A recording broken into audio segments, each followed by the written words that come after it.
নারীকে ভাঙা সহজ হলেও জুড়ে দেওয়া অতটা সহজ না। কারণ তারা অন্যের দ্বারা ভাঙে ঠিকই, তবে অন্যের দ্বারা জুড়ে না। বরং ভেঙে যাওয়ার পর নিজের মতো করে বাঁচে নীরবতায়, একাকী নিঃসঙ্গতায়। কারণ সে ভাঙার আগে তার সর্বোচ্চ দিয়ে চেষ্টা করে তাকে যেন ভাঙা না হয়। কিন্তু তার চেষ্টার ফল শূন্য হলে সে বাধ্য হয় ওই ভাঙন থেকে নিজেকে সরিয়ে আনতে।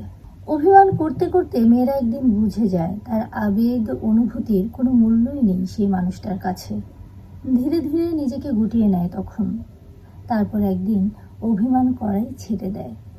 নরম মনটাকে একটা কঠিন মোড়কে মুড়ে নেয়।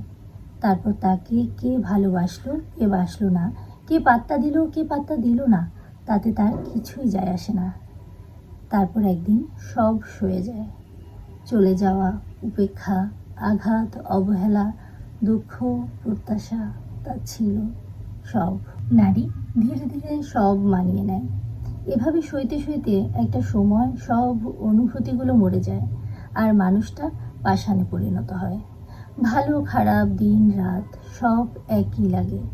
আবেগের আনাগোনা বন্ধ হয়। শুধু পড়ে থাকে চলাফেরা করা মানুষটার মুখের আদলে একটা পাথর। সয়ে যায়, অথবা বলা ভালো যে বেঁচে থাকার জন্য সবটা মেনে নিতে হয়। মানুষ বদলে গেলে ভয়ঙ্করভাবে বদলে যায়। মাটি একবার পুড়ে গেলে তার কোমলতা হারিয়ে সে তখন শক্ত পাথরে পরিণত হয়ে যায়।